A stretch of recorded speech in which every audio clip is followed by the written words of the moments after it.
In Bighorn Ridge, Montana, an 80-year-old widow named Ellen Cole moves through her days with the slow, deliberate pace of someone who has outlived most of what once mattered to her. She refills a prescription at the local pharmacy, picks up 2 boxes of beer at the corner convenience store, and carries the small tank of oxygen that keeps her lungs working long enough to see another sunrise on her ranch. To the town, she is just another grumpy old woman living out her last years on a piece of land nobody thinks she deserves to keep. What no one in Bighorn Ridge realizes yet, not the sheriff, not the land developer eyeing her property, not the men already sharpening their plans, is that Ellen Cole is not the woman she pretends to be.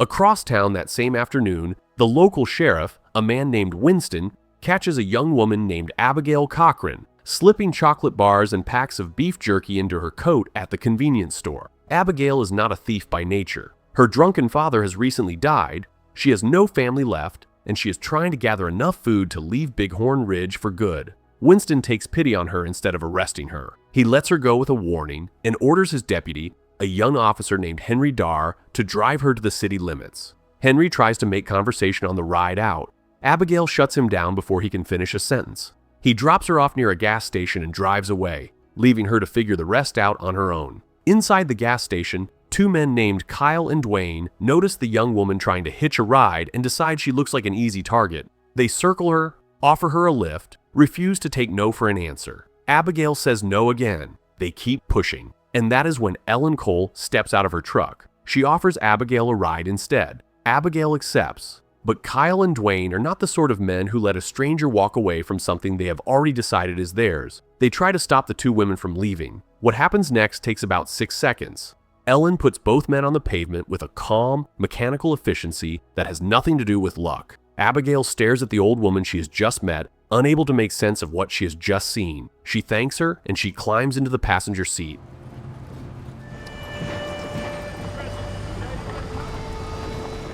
On the drive, Ellen learns that Abigail is trying to make her way to Mexico so she can finally see Machu Picchu. Ellen gently corrects her, Machu Picchu is in Peru, not Mexico. But instead of dropping the girl at the highway, Ellen turns the truck around and takes her back to her ranch, a small property tucked beside a sprawling construction site. She tells Abigail she cannot let her leave without a full stomach and at least one good night's sleep.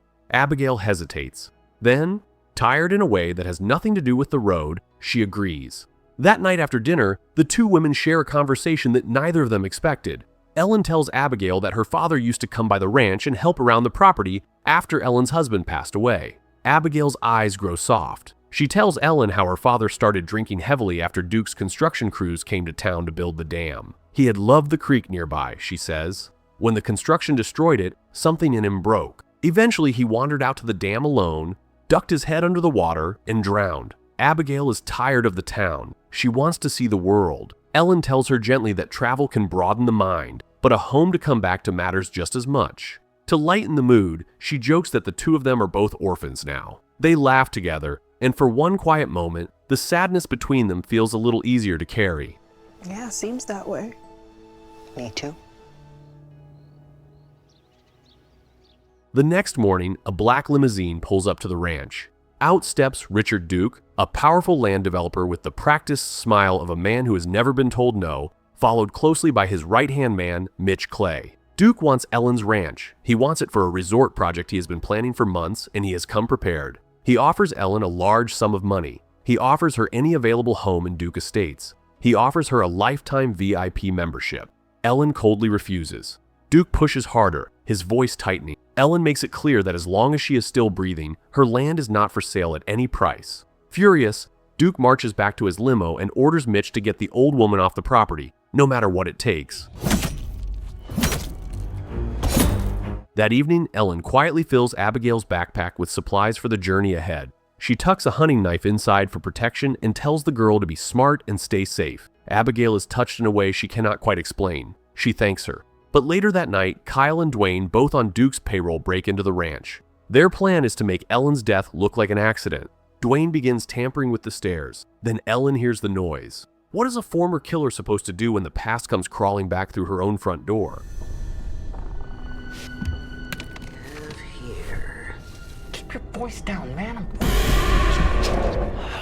God, I She catches Dwayne mid-crime and attacks him without hesitation. Despite her age, despite the lung disease that leaves her gasping between fights, she beats him down and knocks him unconscious with the metal cylinder of her own oxygen tank. Upstairs, Abigail wakes to the commotion and runs straight into Kyle. He chases her through the dark house. During the struggle, she stumbles across a hidden gun in a cabinet, points it with shaking hands, and fires a bullet into his shoulder. Kyle staggers off into the night, wounded and terrified. Abigail stands frozen in the hallway. Ellen finds her, holds her, and tells her quietly not to say a word to anyone. She will take the blame. What the fuck would they be doing here? Kyle limps back to Mitch, who is disgusted that two grown men could not handle one old woman. You want to hear something really crazy? By morning, the police arrive at the ranch. But instead of focusing on the two masked men who broke in during the night, Sheriff Winston brings up the earlier fight at the gas station. Then his deputies find 12 marijuana plants in Ellen's barn. Ellen tells them the plants are for personal use. Winston tells her that anything over 4 plants is a felony in Montana, and that with intent to distribute on the table, she is going to jail. 2 men broke into an old widow's home in the middle of the night, and somehow the old widow is the one being handcuffed. Deputy Henry looks uncomfortable, but he follows the order. He arrests her. Alone in the empty ranch, Abigail wanders through the rooms trying to make sense of what has happened. That is when she finds the hidden door beneath the basement.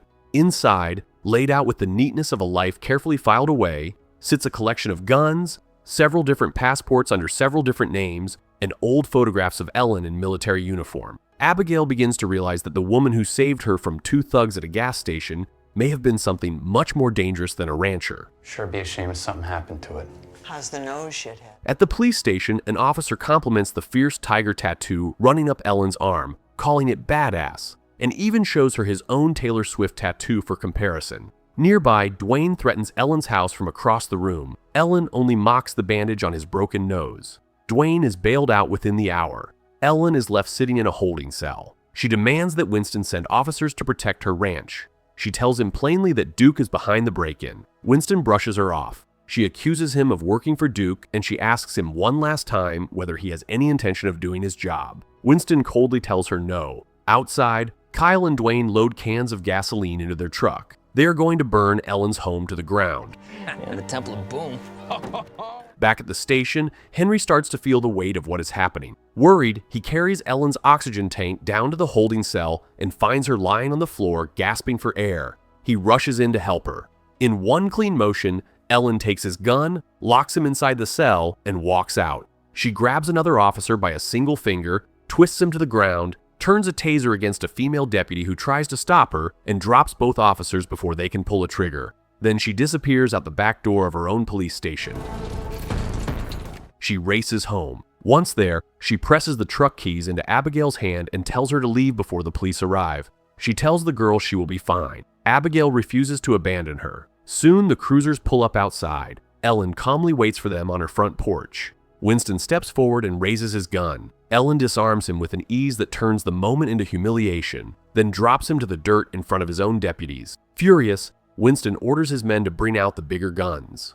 Henry tries to calm him down, warning him that Abigail is still inside the house and could be caught in the crossfire. Henry enters unarmed. He tries to talk Abigail into coming out. She refuses, terrified of what the police will do to Ellen. Then she shows him something. She admits she used to think her father had lost his mind, but she is not so sure anymore. She spreads out a map and points to a series of ranches, one burned down and called a brush fire, another wiped out by botulism in cattle where botulism does not naturally occur, its owner dead by his own hand shortly after. Henry says it must be coincidence. Then Abigail asks him about the day her father was found at the dam. She has always believed Henry was the officer who found the body. Henry tells her the truth. He was the first officer to arrive, but the people who actually found the body were Duke's men. The pieces begin to fall into place. Duke's men did not find Abigail's father at the dam. They put him there. Outside, Mitch arrives with more men, not the drunken thugs from before, but trained mercenaries. Winston asks Mitch for 3 minutes to get Abigail out. Mitch gives him 3. Winston radios Henry and orders him to bring the girl out. Henry refuses. He asks Winston why Duke's private army is even at the scene of a police standoff. With a heavy silence, Winston gives Mitch the signal to move. Sir? Henry still wants to believe Winston is one of the good guys. Abigail believes Winston has already left them to die. Ellen, listening from the next room, makes the decision for both of them. She knocks Henry unconscious. She and Abigail drag him down into the hidden room beneath the basement, tie him up for his own safety, and lock the door behind them. Then Ellen begins setting booby traps throughout the house. Wait for my signal. At the station, an officer finally runs a background check on Ellen Cole. At first, they find only that she moved to Bighorn Ridge in 1999. Before that year, there is almost nothing. Then they send a photograph of her tiger tattoo to the FBI. The reply comes back a few minutes later. Ellen was born in Russia.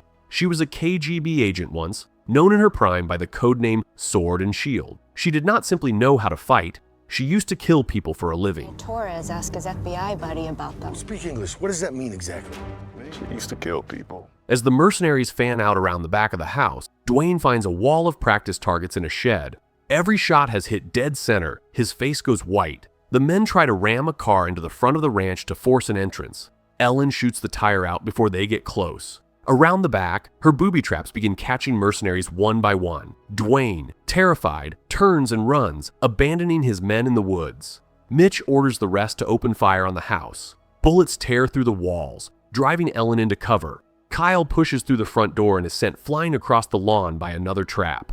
The remaining men make it inside, but Ellen slips through the shadows like she has done this 100 times before, dropping them one by one. Her aim is so precise that each man takes only a single bullet. I have a cat!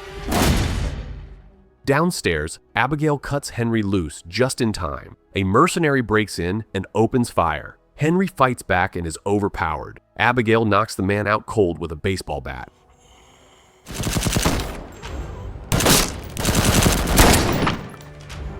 Elsewhere in the house, Ellen begins to struggle for air. She reaches for her oxygen tank. Mitch spots her and unloads. Ellen dives for cover, but she is hit. She fires back, and Mitch uses the body of one of his own dead men as a shield until her weapon clicks empty. He praises her. He tells her she must have been a machine in her prime. Then he throws her across the room and levels his gun. Before he pulls the trigger, he asks if she has any final request. Ellen looks up at him and calmly tells him to aim for the head.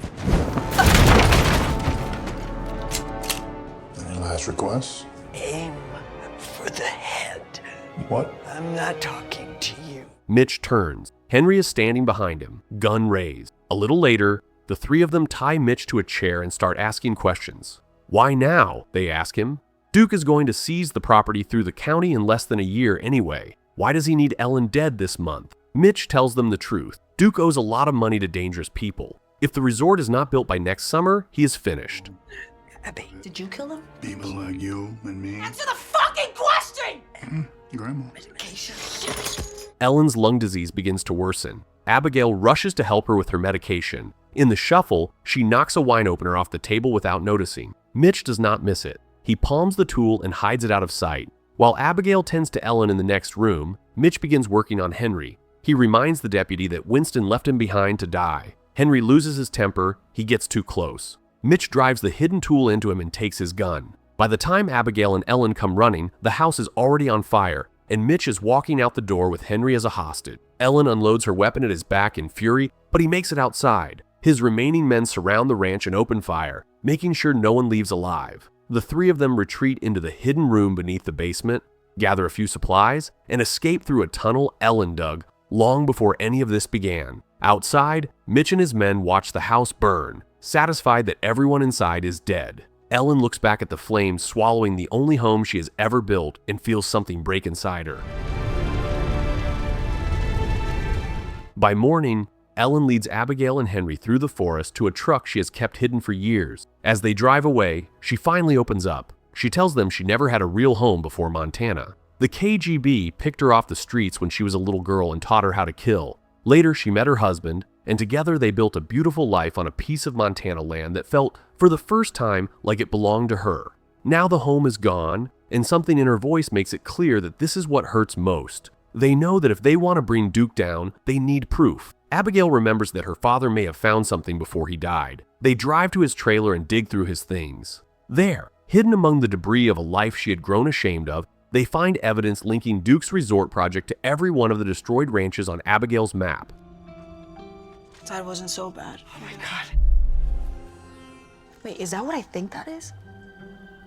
At the same time, Duke receives a phone call from the Russian men he owes money to. They want him to sign their papers in person. In the forest that afternoon, Abigail breaks down. She tells Ellen how she spent years hating her father, feeling embarrassed by him, ignoring him, looking down on him the way everyone else in Bighorn Ridge did. And he was right the whole time. He was not crazy. Duke really was behind everything. Now Abigail wants him to pay. Some debts the courts cannot collect. Some scales only a wrong daughter and a former killer can balance. Landscaping. What is this? What are you gonna do? They took something from me, too. Henry drives back into town to see Winston. He tells the sheriff that the state police are already on their way to arrest him. They kill her. That night, Duke learns that Ellen Cole is still alive. Moments later, the lights in his estate go out. Outside, his guards begin dying one by one. Ellen moves through the shadows the way she used to move through cities half a world away, silent and precise. Dwayne shoves Duke into a closet, presses a gun into his hand, and stands guard at the door with the look of a man who already knows how this ends.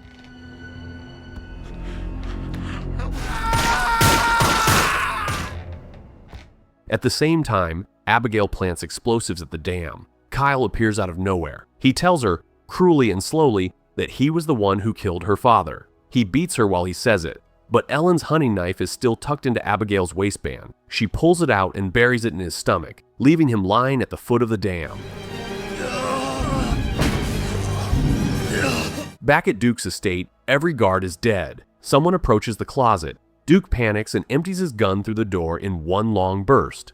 Then the door opens. Ellen is standing there unharmed. Duke thinks his final moment has come, but Ellen tells him she is not here for him. She is here for Mitch. Mitch walks in a moment later. Ellen tells him this one is personal because he burned down her home. She shoots the gun out of his hand. Mitch tells her to fight him like a man, and she accepts. At first he overpowers her, then she gouges one of his eyes. When he tries to stab her with his own knife, she turns the blade back on him and drives it home. I don't want that. Later, Ellen walks Duke into the forest. She signals Abigail across the valley. Abigail detonates the explosives. The dam that killed her father collapses in a wall of white water. Duke curses her, but before he can say anything else, one of the Russian men steps out of the trees to collect his signed papers. He recognizes Ellen instantly and dips his head with something close to reverence. Ellen speaks to him in Russian. Duke smiles, thinking the man has come to kill her. He has not. Ellen hands Duke over, and she lets the Russian take him away, knowing exactly what waits for him in the country he was too clever to fear. Sometime later, Abigail sits at a table reading a newspaper. The headline reports that Richard Duke is still missing after the massacre at his estate. Henry, now the town sheriff, pulls up in his cruiser to deliver Ellen's prescription refill. Before Abigail leaves, she and Henry share a quiet, warm goodbye at the door. And in the end, Ellen and Abigail load their belongings into Abigail's father's trailer and drive out of Bighorn Ridge together, heading south toward the Machu Picchu neither of them ever thought they would see. Some homes burn down and leave you with nothing, and some, when they burn, finally set you free to build another one somewhere the past cannot find you.